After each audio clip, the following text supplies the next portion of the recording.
That's what I'm going to hold on.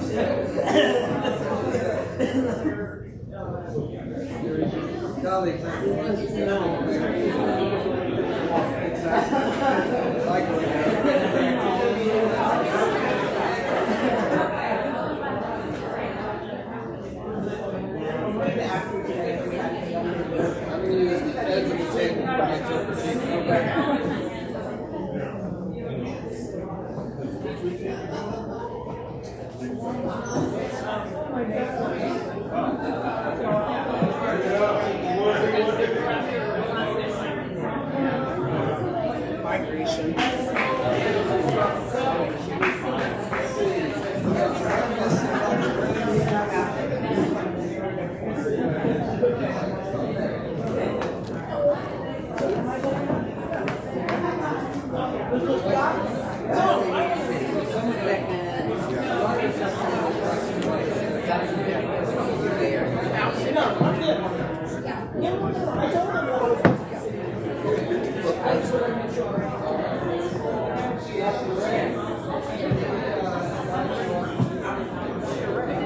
Yeah, he's right there.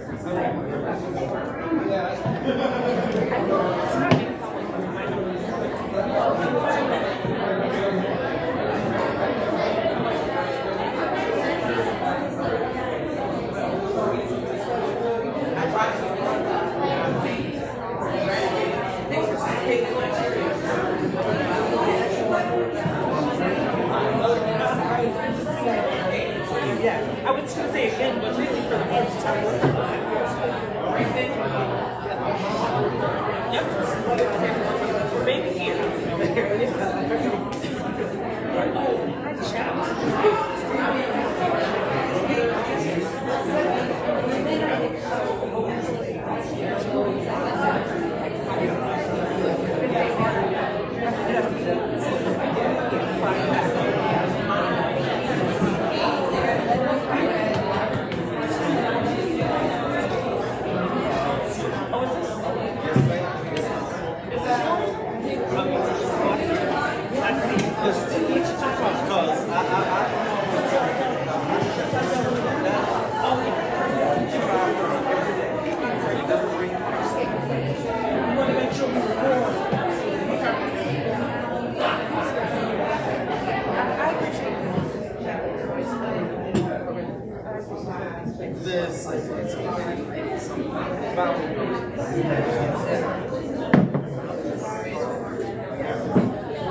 Welcome back, everyone, to our late afternoon presentation of continuing this celebration. Ashley, thank you for this wonderful, wonderful story.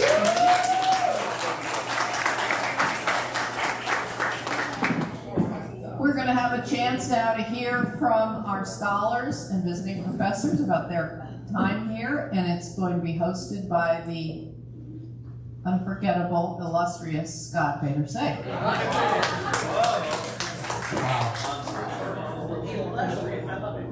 I think we actually got that on a recording, so I'm just going to play that back every time I'm kind of feeling down. So welcome everyone. So far today, our visiting professors have been spoken about with glowing terms and with great joy and happiness, and now we get a chance, and they get a chance to speak to us. We get a chance to ask some questions, to let them share with us both something about their memories of being here and also their sense of just where they are, what they're doing, what they're excited about, what the challenges are that they see in their work today. So we'll move between these kinds of questions. I'm going to get us started, but then I'm going to invite you to chime in with questions that you have. So at that point, I will either bring the microphone out to you, or you can use your strong voice and project, and we will just all hear you. So one or the other of those will happen. So to start with, though, I want to do this, which we haven't yet done all the credentials today, and I want to make sure we hear the credentials at this table. So the Reverend Dr. Melanie Jones, who is the instructor of ethics, theology, and culture, and the director of the Katie Geneva Cannon Center for Womanist Leadership at Union Presbyterian Seminary in West Virginia. The Reverend Cheryl Kirk-Dugan, Professor Emerita of Religion and Women's Studies and Director of Women's Studies at Shaw University Divinity School. She is a womanist theologian, professor, author, poet, and elder in the Christian Methodist Episcopal Church. Reverend Dr. Brandon Crowley, who is a scholar in ecclesiology and theology and Black church and queer theory, serves as the senior pastor of the historic Myrtle Baptist Church of West Newton, Massachusetts, and he is a rabble-rouser in Boston. The Reverend Yolanda Norton, founder and executive director at Global Arts and Theology Experience. Reverend Norton is a 6-year doctoral candidate in Hebrew Bible and Ancient Israel at Vanderbilt University. Her current research interests include womanist interpretation, narrative, and literary criticism. And the Reverend Dr. Stephen Ray, the recently retired 13th president of Chicago Theological Seminary, seminary connected to the United Church of Christ, and is the immediate past president of the Society for the Study of Black Religion, an ordained minister in the United Church of Christ, and many other things. Stephen, we welcome you.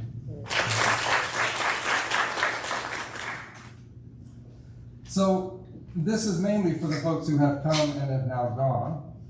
But I want to ask you kind of a two-part question. One is if you would share a memory, if you have any particular fond memory. I mean, I'm going to ask you for a fond one. A particular fond memory, and just any sense of how your time at this place has impacted or had any sort of ongoing impact on your work, your ministry, your teaching. So I'm going to sort of throw that out as a two-part general question to those of you who've now gone on to do other things. And these microphones should all be on, and you can share them about as needed. Good afternoon, everyone. I'll start. Since I was the first, I really came to Seminary of the Southwest. I had just did a year-long teaching kind of professorship at Wright Divinity School in Dallas, Fort Worth. So I was excited to come to Seminary of the Southwest and to participate in this awesome beginning of a new kind of program like Brsg. And I think one of the challenges of trailblazing is also that there are steps and spaces in the road that are just terrain that has definitely not been touched or covered. And so it started out as a difficult kind of conversation that we led these conversations about race with faculty, with staff, and with students. And the first one that we did with students, we were in roundtables in this space, it was full. So many people had come to the space wanting to talk about issues of race from a personal level, from an ecclesial level, and then also to add to the conversation of what that meant in the context of the institution. And we didn't know Dan then, we didn't know who was the co-lead with me then, didn't know who would show up. And we walked into a room full of folk who were very interested in having these conversations and continuing them. Not only 1 month, but 3 months later, we had a series of conversations because we realized we couldn't get through the first question on the page just in an hour-long session. Right. And in that, it taught me then that not only were folks in this community willing to have hard and difficult conversations, but also that there was a real sense about traveling the long journey, not the short journey to ask and answer questions in order to move towards fast solutions with no real sense about how these kind of realities have really impacted the community, but the interest to continue to return back to these questions for 3 months that ended up into many more conversations, I'm sure, in the following years, said that this would be a longer journey than we expected, but that we were willing. And for that, I see it as a fond memory rather than a challenging one. Thanks, Dr. Melanie. When I arrived even before, one of my joys of being at Seminary of the Southwest is what I see reflected in the pink flamingos, which are missing right now. But the pink flamingos, to me, symbolize the incredible, amazing spirit of generosity and stewardship. I'll never forget, there was a person who had been working part-time in the accounting office, part-time, and that was a celebration for him when he was getting ready to take another job. And when I saw the hospitality in so many different ways, I loved living right across the street. I could almost be late for class and still be on time. So the hospitality always really stands out for me. And then I got to teach. Scott said, teach whatever you want. And so I realized I've been doing all this womanist work and have not fully mined the concept of, and I've now added another adjective, idolatrous, white, supremacist, patriarchal, capitalistic misogyny. So I did a class on that, and it was an elective, and I was going to, what if anybody's going to take this class? And with about 10 people in class, and had some very interesting conversations. One of the things I didn't realize is that most of the students really expected me at that time, because most of the professors would do more lectures. I tend to do more seminar work, and I learned that after the fact, and then in the spring, the person who used to teach pastoral theology, Danielle Hanson and I, we were teaching that together, and all of a sudden COVID hit. So then we had to move everything from in-person to online. But I have very fond memories and the commitment of the seminary to follow the leadership of Bishop Curry, creating beloved community. And so I hope you, especially you students, get to appreciate the commitment of your president, your deans, your faculty board of trustees. And I really want to bring home that, because a lot of persons who think of themselves as white liberal allies, a lot of times they don't get their experience of privilege blinds them from seeing things that are just not working.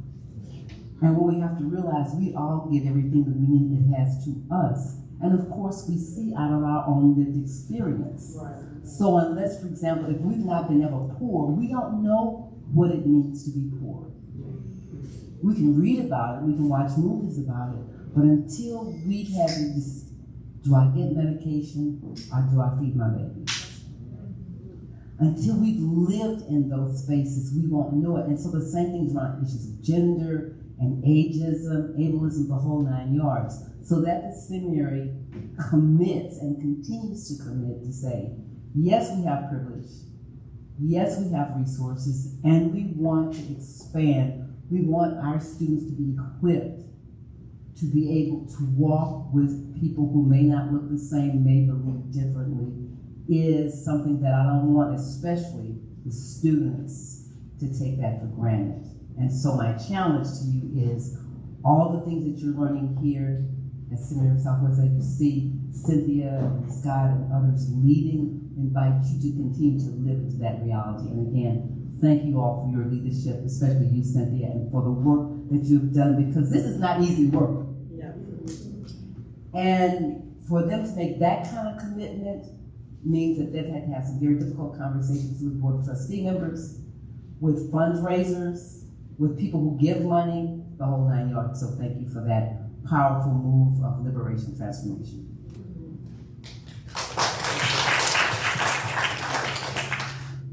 I want to begin my reflection with a bit of a personal note of a fond memory.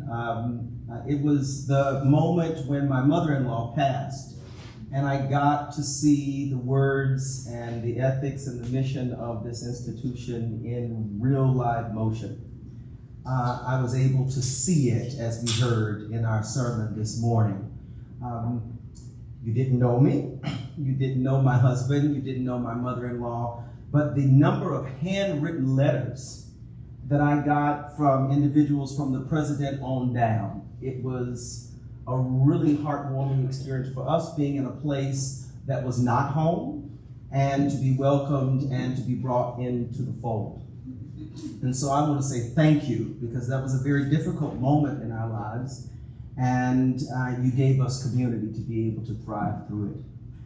And then as time went on, I was able to participate in a number of difficult conversations that we had. I remember one particular moment when I was able to see the care of the faculty on display. We were discussing around, there was an individual walking on campus, and we were having a very difficult conversation of not only trying to figure out how to describe that person, but also trying not to rehearse the same sort of toxic forms of racial profiling that often happens when persons of color are present in white spaces and white neighborhoods.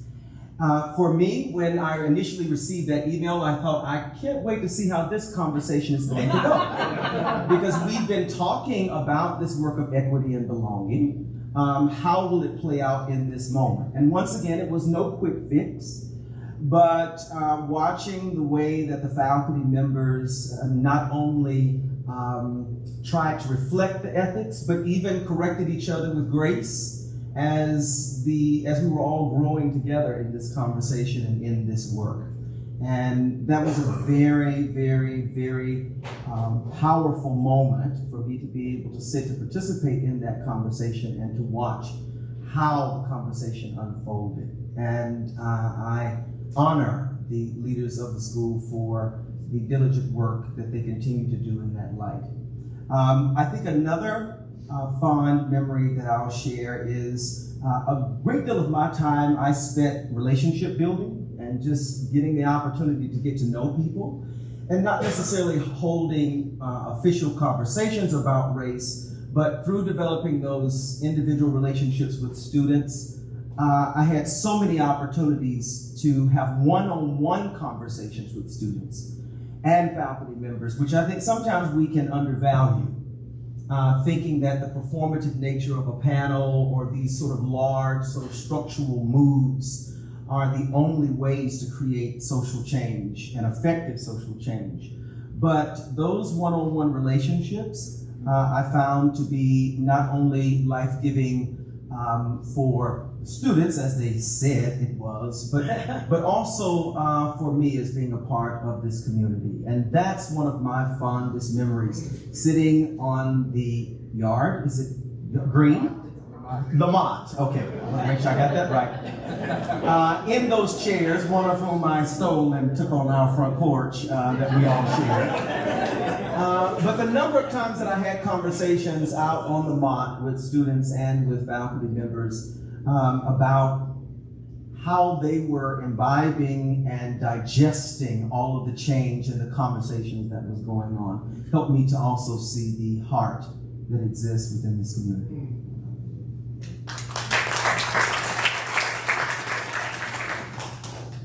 So, of course, as we've acknowledged, I was the COVID baby of the group.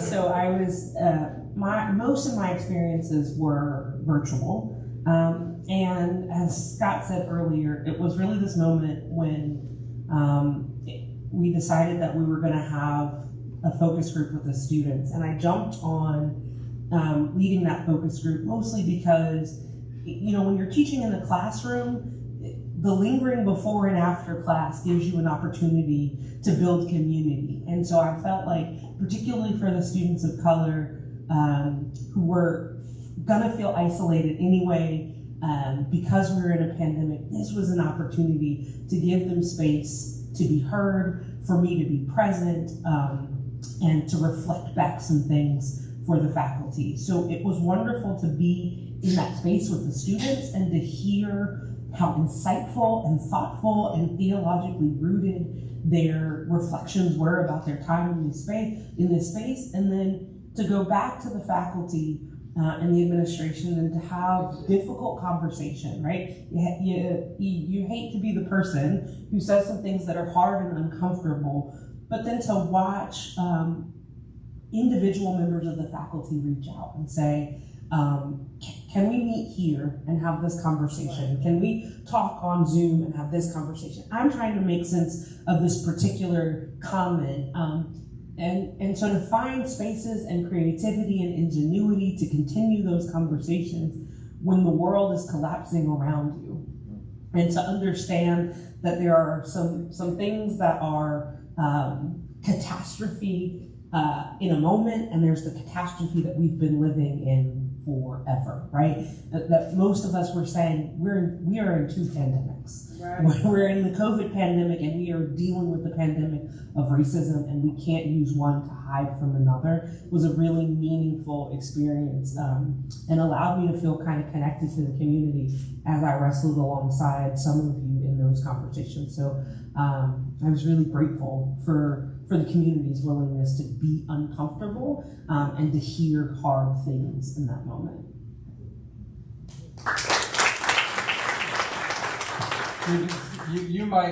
You might have memories even though they're not gone yet. So are there any favorite memories thus far of your time here?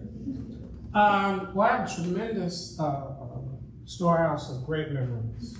I think one of the ones that particularly crystallized who and what I was going to be when I was here was one of my students in the climate change class that I was teaching. Asked me why I was teaching that class. And so when the question came, well, why are you teaching this class? I immediately thought because I'm supposed to be teaching Black stuff. But I didn't take it in that way and sort of answer it in that way. But I said, well, two things. One, because I have a responsibility as a theologian to deal with the issues most facing, but also I have the opportunity to show you what it looks like for it to be normal for a Black person to be teaching stuff other than Black stuff, and for it just to be normal. Because that then helps you begin to step into a space where the presence of Black folk is normal. And it's not something that, and I'll talk about this in a few minutes about what it means to help them feel like it's normal to be here. But it was a great memory because I think what it was it crystallized for me what it was that curiosity spoken with goodwill can open doors. Because when a student asked a question, I knew what the question was that they were asking, but it was genuine curiosity. And for me as a teacher, if I can step into a space of pedagogy and students have genuine curiosity and not sort of manufactured kind of displays of curiosity, that there is a way that's one of the most refreshing spaces that I can step into. Thank you. So I've got a page full of things that I could ask because I was excited about this panel, but it's more important that you all have time to ask some things. So questions, prompts that you'd like to share, they can be directed toward particular faculty members who you might have had or studied with, or some general things, and we can pass around the mic.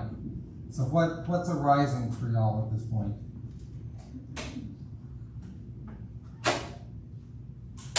Yeah, Scott.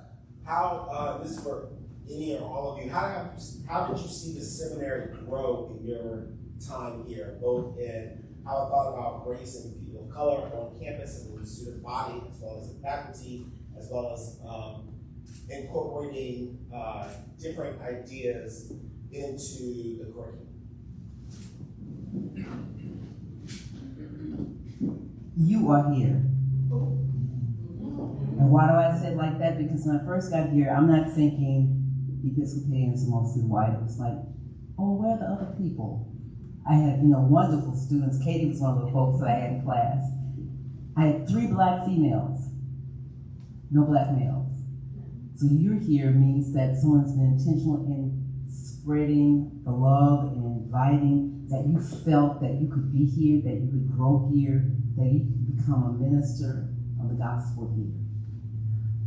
I think also with the various faculty searches, these days, back in the day before we had all the internet, you wouldn't know necessarily what faculty looked like unless you got hold of a handbook. Now you can click on the website. And so when I clicked on the website before I came, that was one panorama. Now when you click on the website, it's very clear that the seminary has a commitment to DEI, both in the clinical and chaplaincy area and in the general MDiv program. So that, in terms of the bodies who are now present, have represented. And I think everyone, and the other thing, we would always have like impromptu lunches over in McDonald. And so we had a lot of discussions on curriculum and life and everything else. And I think the way people have been intentional about doing classes and about how we think about having more black content, brown content, I think all of that speaks to the changes I've seen. I want to speak to the experience I had in being a part of the cohort of faculty members of color that all came in at the same time.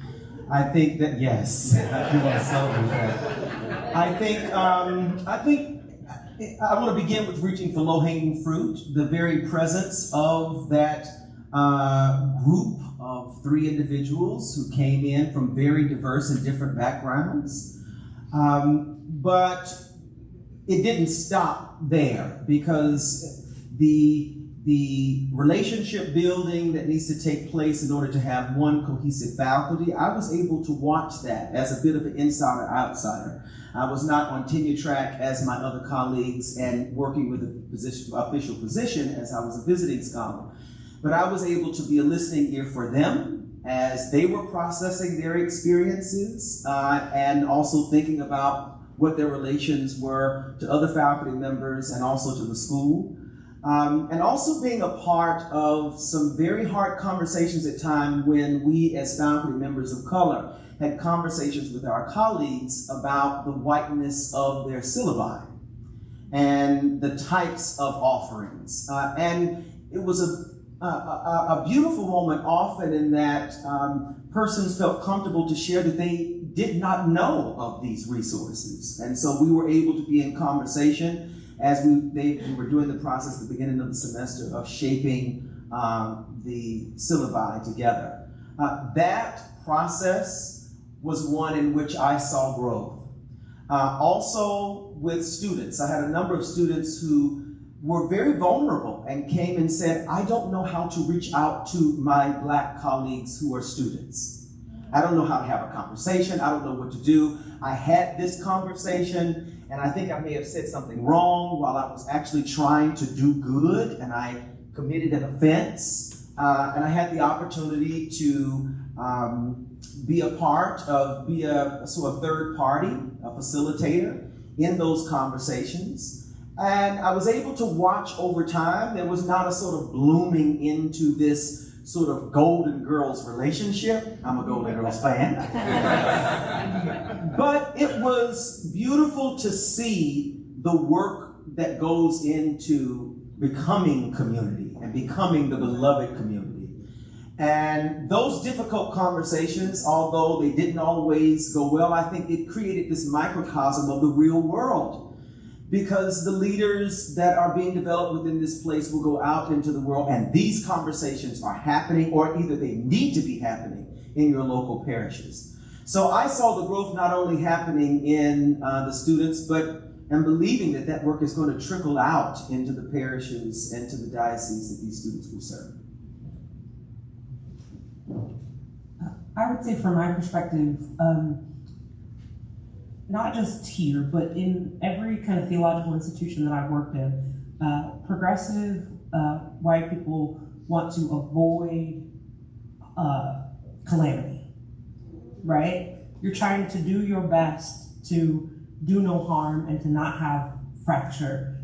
One of the moments of growth that I saw happening during the year that I was here and have seen, I think, even more being back, is the idea that, like, we're still trying to do no harm, but we can't polite our way out of there being a problem, right? And so we just have to be courageous enough as a community to say things that might feel ignorant, that might do some harm, but with a good heart, and allow ourselves to be corrected and allow ourselves to be vulnerable enough to be wrong. And so to watch a community like this one move out of its polite space and out of the conflict avoidance, which are all, for me, they're all derivatives of white supremacy, right?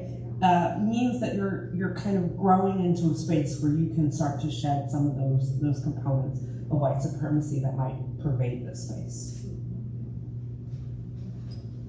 Real quickly, I also want to add that the commitment to the seminary, when we did a pilgrimage to Montgomery, because several students in faculty went, Jonathan Daniels, and that was already in place. And so it's important, that's why it's important in history.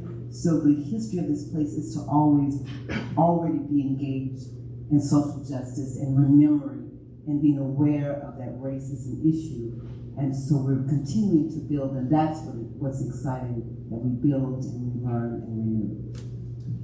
I also want to say one other thing, an area where I saw growth, where there were some very difficult conversations, was around the nature of worship.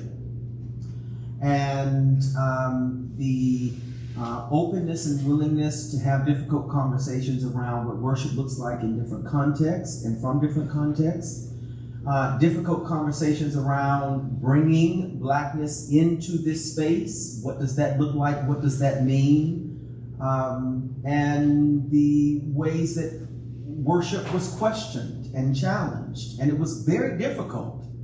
But watching the community from when I first got here until my time of departure, I was able to see incremental growth. And I want to acknowledge that. Other questions? Yeah, Michael, please. Thank y'all for coming. Absolutely amazing. The question I wanted to ask is, so far, you have all described a growing relationship with the seminary and have established amazing connections. How do you think these connections can continue going forward, where students can be exposed to Black theology without you all wanting to come out and hear you?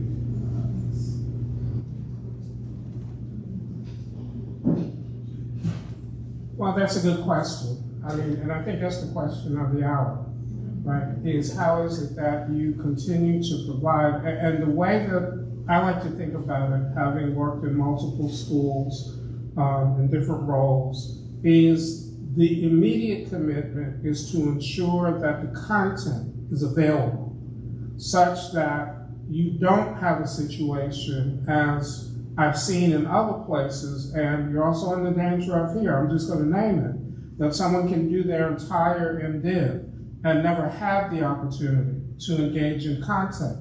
Now, when I say content, I don't just mean, a couple of weeks in this class or a couple of weeks in that class, but I mean where you can have a sustained engagement.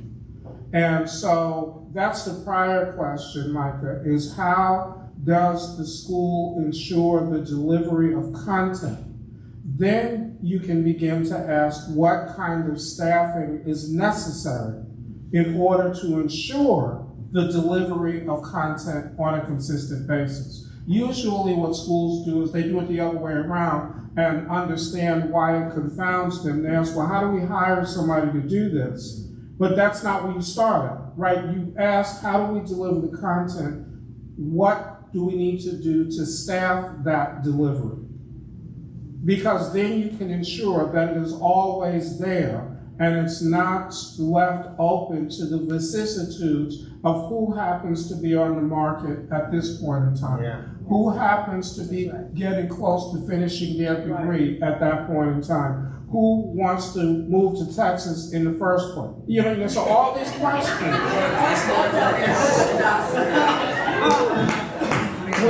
which can be deterrent, then schools find themselves in a situation where even with their best intentions, there were 2 years where they don't have anybody delivering it because they were looking for somebody and they weren't looking for a mode of delivery of content. So that's what I would suggest, is that it begins with the commitment to the delivery of content every single academic year. And if you get to the point where someone has been able to work their way through a degree and not have the opportunity to engage the content, Black theology, womanist theology, then the school has failed in its mission of providing what it believes to be a quality theological education. So that's the way that I would frame it. Amen. I want to add that I think one of the real gifts of the BRSG program, and particularly the presence of the 5 of us, is that we represent a real diversity of Blackness. And that is evident in our disciplines, ethics. Well, Dr. Kirk does everything. So. She has no disciplinary. She's done everything well.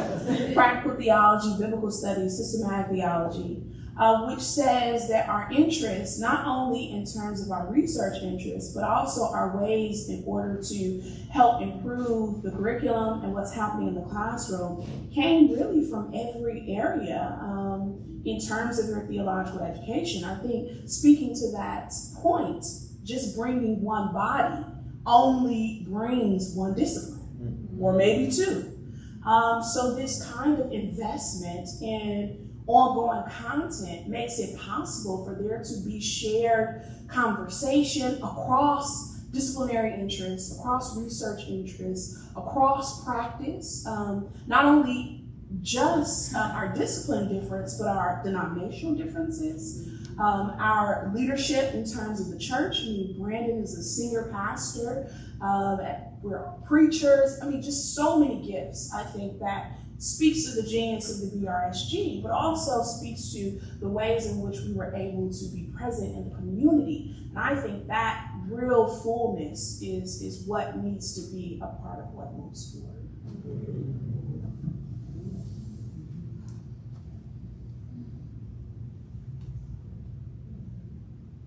What else?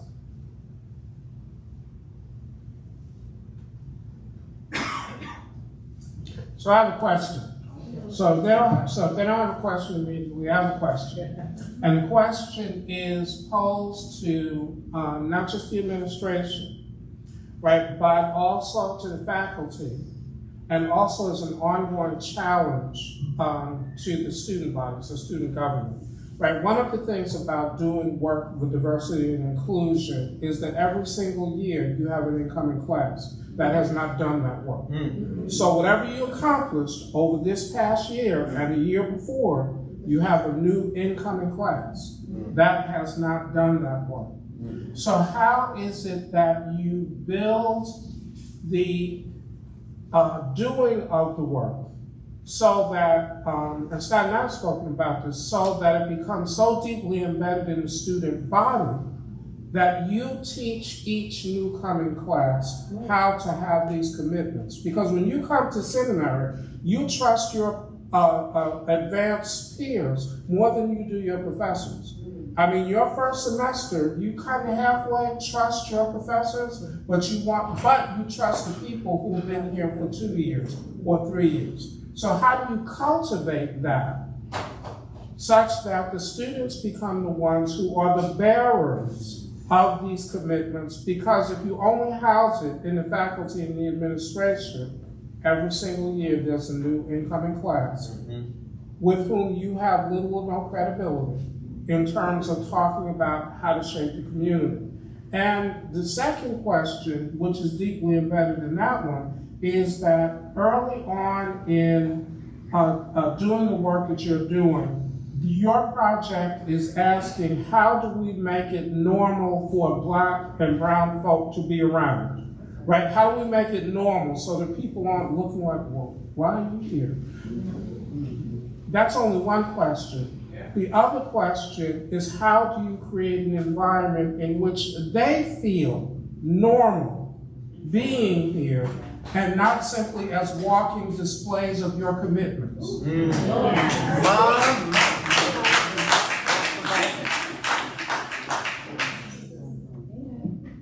Can I take that as a rhetorical question? Yes. Well, I mean, but they're real. It's a question that is being filed away, and a real question that will filter through many of us who are sitting in this room. Your comment, though, and you shared this before, about students who are further along in the program being able to share with incoming students what they've learned and the process they've gone through, strikes me as crucially important, and that's something we might not have just come up on our own as a way of initiating some conversations peer-to-peer among students. I find myself talking about our new MDiv curriculum a lot, and I always feel sad when I do that in front of the students who will not experience it.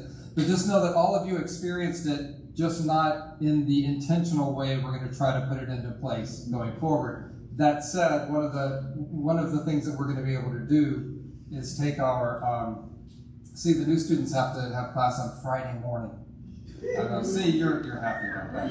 Friday mornings, when all of the classes are meeting in their seminars in applied theology at the same time, we've got an opportunity then to cross over and pull all three classes together at once. And my mind's running as I'm listening to you, thinking about the ways that we create space for those gatherings of all three classes together to share back with the new students. What have you learned? What was your process? What changes have you seen happen in yourself and one another? So thank you for bringing that back to us. I also hope, Scott, that when you have these conversations, that it will be a safe enough space where you can ask people, what are your fears? Mm-hmm. What are some of the biases you grew up with? Were you taught that women are naturally inferior? That's what Aquinas and other folks and Aristotle, Socrates, all those boys, that's what they believe, that women were incomplete men. Did you grow up in that kind of household? Did you grow up in a parish where there was a woman priest? Have you ever had females in leadership? Because statistics say that 70% of white Americans or white folks, citizens of the United States, do not have any relationship with people of color. That means friends or the doctors, teachers, you name it, people that leaders and people in power that children come in contact with. They don't have that relationship. So if you don't have that relationship, like if I had grown up in a community that was all women and I never saw a man, someone in a male body, how do I relate to that person?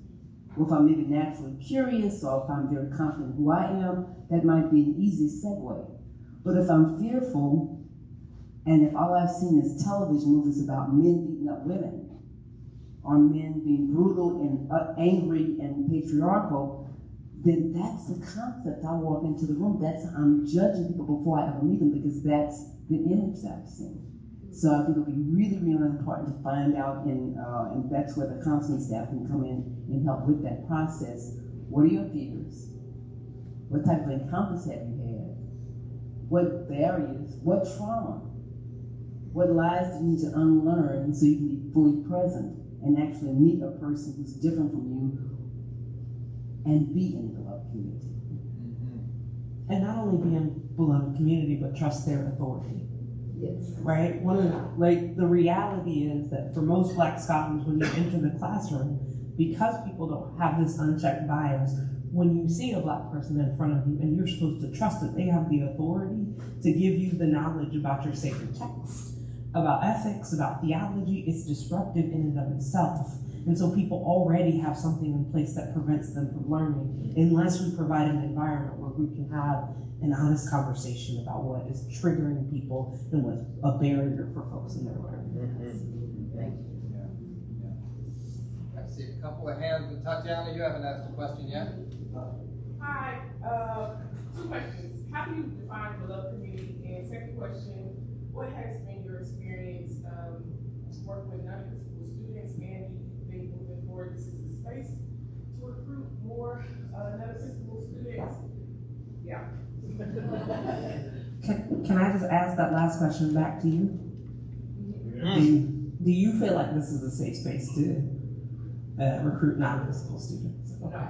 Right? So that it doesn't really, it doesn't matter that much what we think. You're the one who has to live this reality.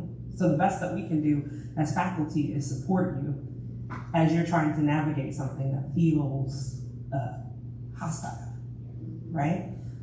So I would say that for me, this was my first time teaching Episcopal students, right? So I've taught in Presbyterian settings, I've taught in Methodist settings.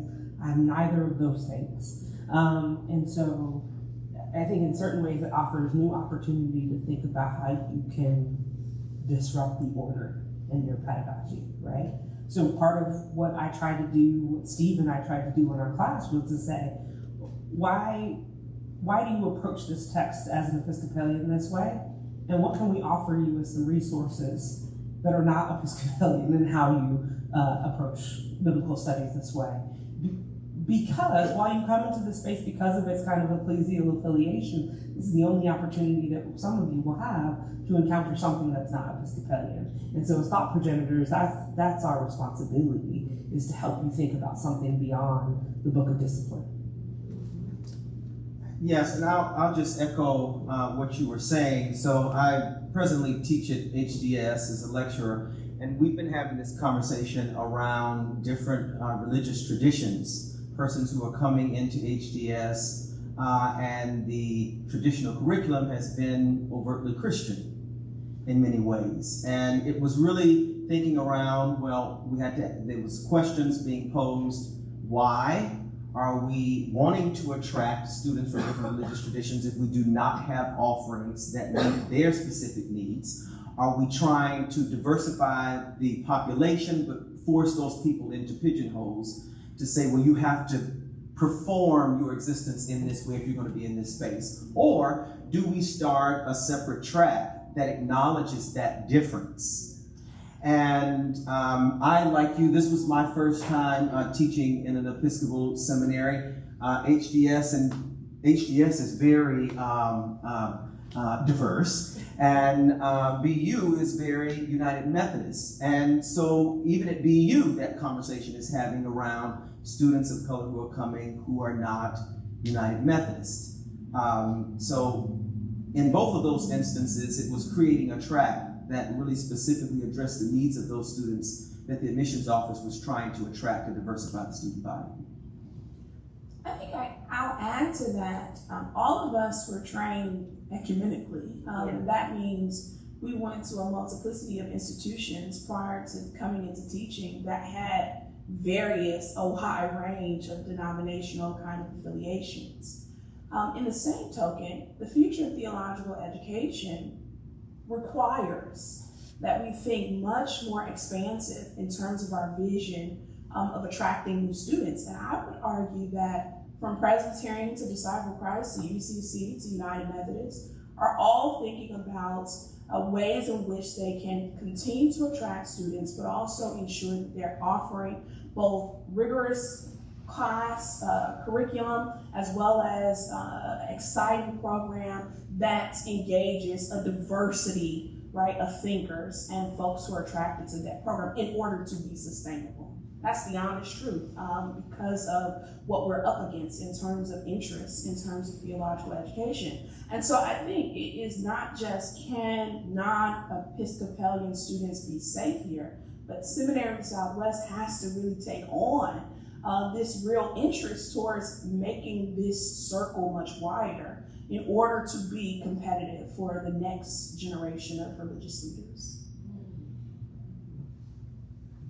Amen.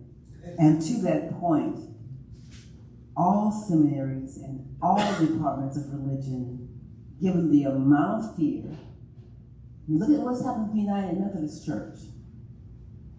They have an issue with same-gender loving people. They don't want the ordinations, so United Methodist churches are splitting by droves. So they're not sure what that whole combination is going to be. Add to that what happened with COVID. Add to that, there are a lot of places back in the day, if grandparents and parents were Episcopalian, the children were Episcopalian. Well, now we have more nuns. They're not any specific tradition. What happens with that? We've got all these mass shootings happening. We have repeal of Roe v. Wade.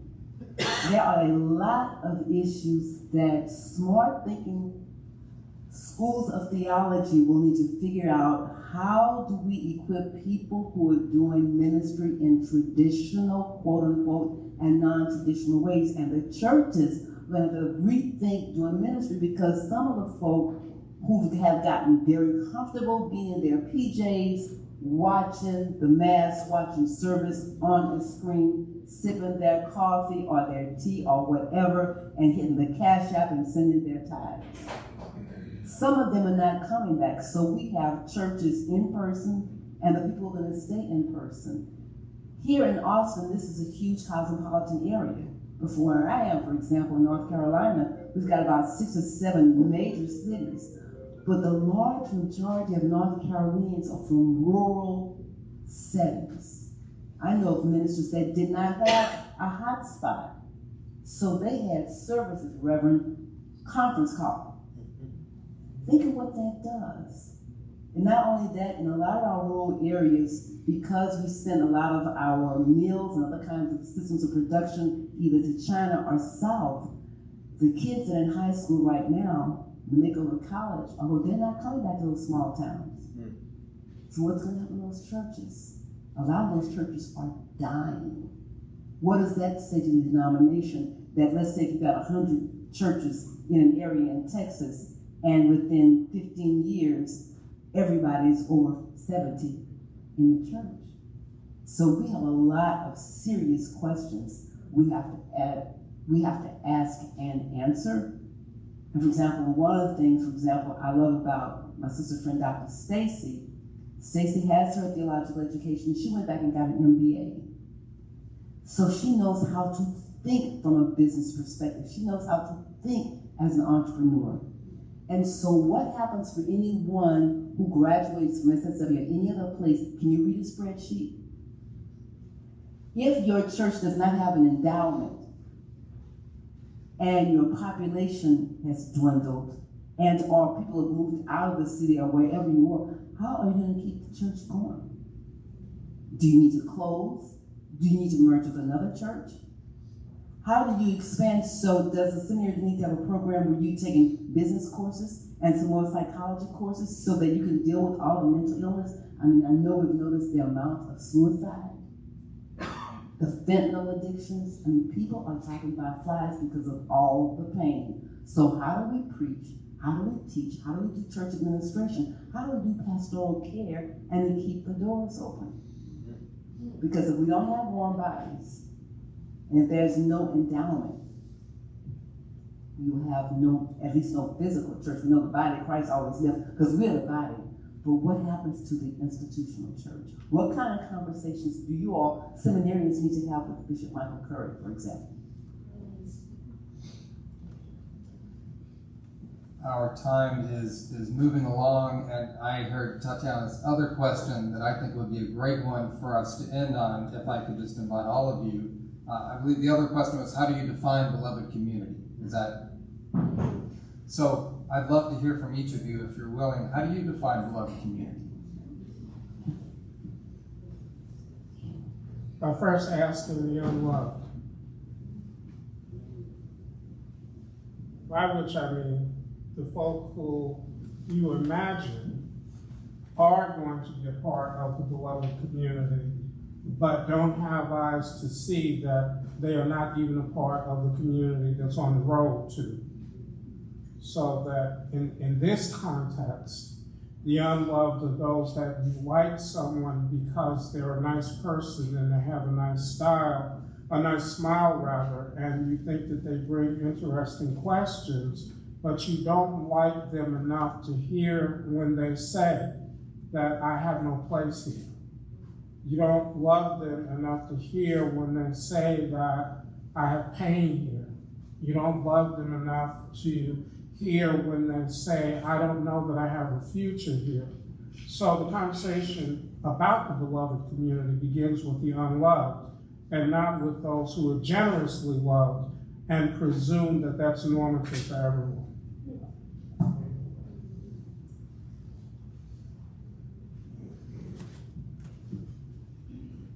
I would ditto what Dr. Stevens said and add to that. A friend of mine, Naeem Najib, defines love as facts.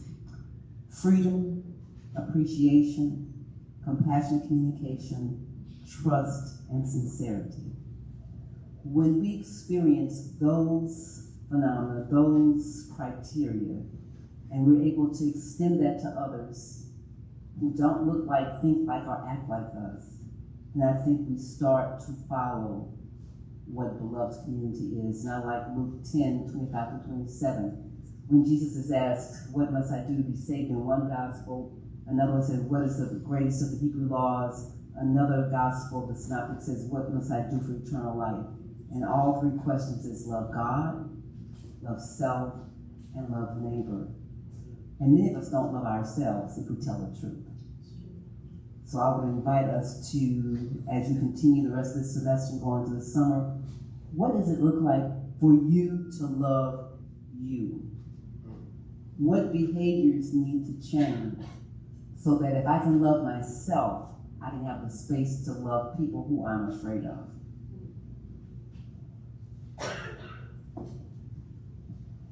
My theology professor says with every solution, there are new problems. And I think that a beloved community for me is a community that is willing to keep coming to a sense that once we think we really have it figured out, that's really the time to begin again. And to ask new questions about what's not working here, who has been excluded, who is missing, whose voice is still unintelligible or has not been heard. And really, I think the place where we think it's working the best or the most is really where we begin to do the work of saying, something's still not right here, let's do this again. I think I would challenge us all to stop thinking about the beloved community as an end or as this thing, this ideal. And perhaps just seeing it as a perpetual state of the means or as a journey. I think it is true that we also need to make sure that we focus on those voices that have been unloved. But one of the things that I worry about is this idea of recognizing a center and then putting the center on blackness or putting it on queerness. Maybe we need the beloved community as a space where there is no center, where God is everywhere and God is everything, and we're constantly questioning. I think the last way I'll describe it is in my queering congregations class this semester. This semester, one of my students asked me last week, well, how do we know when a congregation has been queered? And I said, well, if you think that there is this mode that you can go to after you've done a vote and then you put up the flag and then the church is queer and you want to say that it's been queer, that doesn't exist. And that should never be the aim. But that queering is a perpetual process that never ends. Because when you queer one aspect, it should then raise questions about another aspect that you did not know. And so the beloved community, I think, also needs to be conceptualized as that no one has a monopoly on suffering or oppression. And that there are aspects of privilege in various tiers. So constantly asking questions and seeing this pursuit to co-create the beloved community together and with God, that it is an ongoing process that never ends until we are caught up. I think Nathan would say in the eschaton.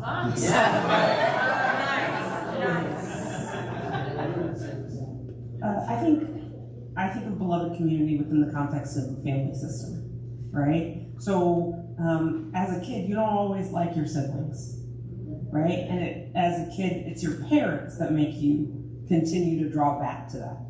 The older you get, and especially as parents depart this earth, there's something about being a sibling that requires you to have an intentionality. It requires you to fight for your relationship with someone rather than in your relationship with someone. So for me, beloved community is about a tenacity. It is about a willingness to continue to come back to the table, and understanding that for some of us, we are sitting at the table because it's necessary for our survival. And it requires those who have privilege to sit down because you can, right? You sit down because you know you have the privilege to stand up and walk away, that you don't have to be quote unquote bothered with these things. And so once we get out of our desire to be comfortable, to be affirmed, to be seen, and lean in to our desire to care for one another, to sacrifice something about ourselves for the sake of community, when we know that some of us have been sacrificing for far too long, those are things that create beloved community. Well, I want to thank all of you. This has been a great conversation. Thanks for the discussion.